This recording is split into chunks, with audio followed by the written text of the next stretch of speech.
I am always asked how to increase confidence during an interview when people get nervous. And this is such a normal reaction. Confidence isn't something that you magically just wake up with one day. It's something you prepare for. And today I'm going to be breaking down one of my favorite hacks. It's simple, it's quick, and it's going to help you sound so much more confident with executive communication skills next time you're sitting across from a hiring manager or recruiter. Hey, it's Irina Pozan, and welcome back to the Career Cravings Podcast. This podcast has a simple mission. It's to help ambitious professionals like you build the career and life that you've been craving. Over the past 15 years, I've worked as an HR leader, designed hiring systems, led recruitment teams, and I've sat on the other side of the hiring table. I've seen what works in today's job market, what doesn't, and what separates those good candidates from the ones that actually land their dream roles. Now I'm bringing everything I've learned straight to you. Each episode is packed with actionable insights and tools to help you land your dream role sooner. Now let's dive in. If you've been someone who's walked out of an interview just thinking, what did I just say? Why did I say that? Or you're fumbling or you froze, you're not alone. I've personally been there. And confidence, it's not something you're just born with. And I think that's a huge misconception that people think that you're either confident or you're not. But this is actually something that you practice. So I have built a signature method called the Story Stroll that I would love to walk you through, which I personally use all the time. So the reason people freeze in an interview is overthinking. It's self-doubt. It's those negative thoughts that are coming into your head. And practicing helps you prepare for that real moment. Now, practicing silently in your head is not super effective. And I know most people prepare for an interview this way. They're thinking through all the possible questions, and that is not going to get you to feel confident in the interview, because then what's happening is in that real moment, your first time expressing your answer may not come out super clear, right? It might not come out super confident. And this is exactly why the story stroll is super helpful. I used to use this method called the story stroll years and years ago when I was practicing presentations out loud, but also I started using it ahead of big interviews. Because if you've been here for a while, you already know I have had experiences where I have gotten a call out of the blue, or my leader has asked me a question that's like an interview related question for an internal opportunity. And when I wasn't ready, when I hadn't practiced for that moment, I felt like it went terribly. And it probably did, because I didn't end up getting that role. I recently, especially this year, ended up being invited to speak on bigger stages and more stages in person than I ever have before. Previously, I was presenting, but was presenting virtually. So I've had like over 15,000 people go through my signature masterclass. And that's a very different experience than speaking in person. And there's kind of a number of differences. So first, if we look at it, there are no slides. So with slides, it makes it so much easier to know what your next point is, right? Because you can see it visually, everyone can follow along. But when you're giving a speech with a mic on stage, it's completely, even though it's scripted, there are no cues on when you're going to that next moment. And I'm not someone who ever uses cue cards. I don't recommend people use cue cards. So when you're doing it off of the top of your head, the story stroll is super, super magical. So I'm going to walk you through what that is. Because what I had realized in preparing for I've had like 5 speaking events this year. And when I look back at those opportunities and how I prepared, the story stroll was the number one thing that made me sound confident. And I remember each time I got off the stage, like my sister or someone would be there and they'd be like, you killed it. Like it sounded so natural, like you're speaking off the cuff. You're such a natural speaker. And I'm like, guys, this isn't natural. Like this takes practice. So I'm going to walk you through what I do to prepare and how you can use it for your interviews as well. The first step is pick your story. Okay, so choose an answer to an interview question. Maybe it's your pitch, the answer to tell me about you, the answer to, can you tell me about a time you X or Y or Z, whatever those things are. So I want you to choose a story. And then what I want you to do is get dressed, go for a walk. I want you to step outside. So once you have a story to practice, for me, in my case, it's always my speech, right? If I'm invited to speak on a stage, most recently I gave a speech on storytelling. So what I did was draft the points that I want to speak to. So I ended up drafting my speech. Now, this speech is like 30 minutes long, and there are different parts.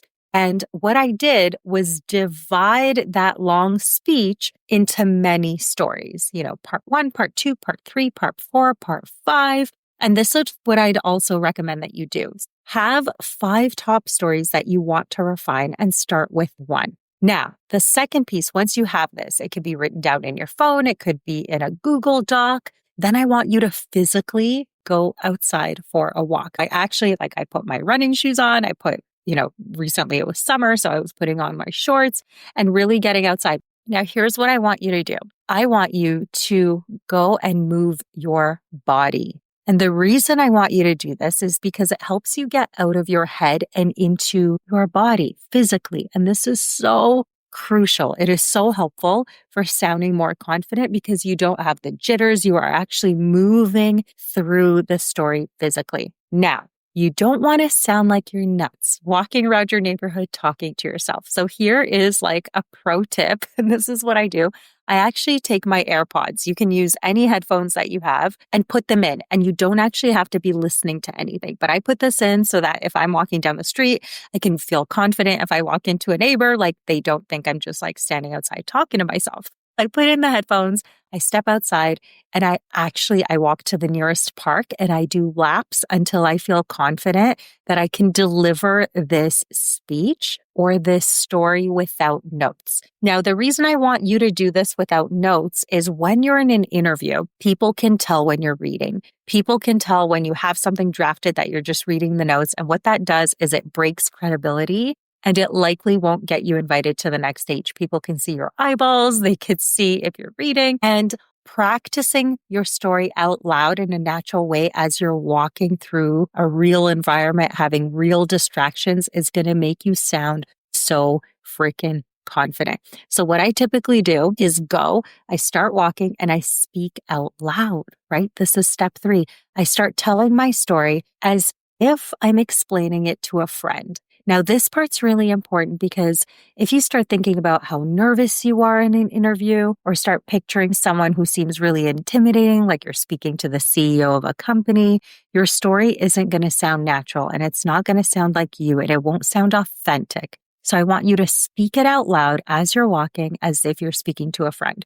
So what I typically do, there's like a park that's 10 minutes from my house. I'll walk to the park and all the way through, I'm telling my story. I get to the park and there's a walking path and I do laps. I do like 5 huge laps and I'm walking, I'm getting my exercise, I'm getting my endorphins, I'm getting the sunshine, I'm getting the fresh air. It's just so beneficial. And at the same time, I am working.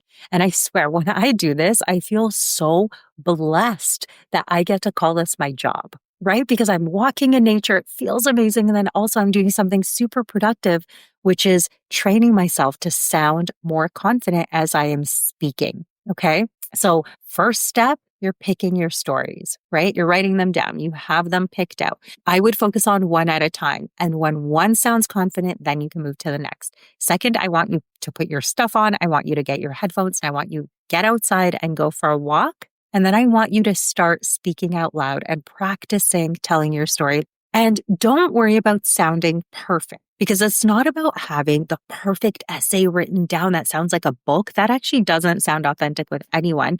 But instead, I want you to picture someone that you're super comfortable with speaking to and tell them this story authentically like you're speaking to a friend. And this will create flow and it's going to shift your energy. And all of a sudden, you're going to sound a lot more confident. Okay, now number 4, I want you to refine your stories. So keep on moving, keep on walking. You don't have to walk very fast, like to the point where you're losing your breath, but notice which parts feel sticky. Like which ones need to feel a little bit more smooth, which ones you'd like to refine. And what I do is I pull up my phone in that moment and I'll actually like change words around and I can change my points around. I can add a point that maybe I forgot about earlier just so I have it. Because as you start to practice, you will be looking at notes initially. And then afterwards, you're going to keep practicing as you're lapping and get that story really, really tight. And once you do this, it becomes natural. It just sounds like you woke up just being able to tell this story super confidently, super naturally. And it's going to sound like executive communication, which is at the end of the day, exactly what we want in an interview, right? And I literally want you to repeat the same story like 5 times. Keep repeating it until it feels natural and it sounds confident. Now, you can also record yourself on your phone, like in a voice note, and you can listen to it back to make sure that it does sound natural. And that is how you lock it in. Now, once you tell your story with ease, you've practiced it like 5 times. You sound effortless in this story. You've got it down to 2-3 minutes for each of your interview responses. So you practicing it this much, especially your top stories, the things that you're most proud of, once you refine them while moving, you end up locking them in. Once you tell that story with ease multiple times, you create a memory in your mind. Okay. And what ends up happening is instead of delivering the response in an interview, like for the very first time, you end up kicking in a part of your memory that's almost like replaying the story again in an interview. And this works super well. And then what you can do is repeat this process, this 5-stage process for every single story or every single interview response until you sound super confident. So very transparently, I do this all the time with my speech. Now, it's a little different because I have a 30-minute speech. And if you have a presentation to deliver, you can use this method as well. But what I love to do is, for me, because it's longer than an interview response, I break it up into those chunks. And one day I'll practice the first half, the next day I'll practice the second half, and then I put it all together on the third day as an example, right? And you could do this as well. Once your stories are refined, you can then practice them back to back to back ahead of an interview. Now, the way I love to build responses for interviews is never thinking about like every single interview question under the sun, but really focusing in on those top key stories that are aligned with the role and then refining them in this way. And when you do this effectively, I swear someone can wake you up in the middle of the night and it's like a record playing. Like it sounds so authentic. Someone can wake you up and be like, hey, tell me about you. And then you're going to wake up and just be like, well, I started my career, da, da, da, da, and you're just going to have it so well memorized. It's going to be like a record playing in your brain. And when you have full confidence doing something over and over again, that is how you sound confident. Now, I have never been a professional athlete. I'm very far from it, but you always hear of these stories of like professional athletes or people that are going into the Olympics. They are always visualizing what they will do that day before it ever happens. They picture the whole day. They picture every single part of their routine, and it becomes like a memory, a track in their mind. So when the real moment comes, they have already practiced it in their minds ahead of that big day many, many, many times. And this is the same technique. So the reason that this works so well is that there is psychology between pairing movement and speaking together. It reduces nerves. It builds certainty. You've done it before. You could do it again. You're never caught off guard. You've practiced this.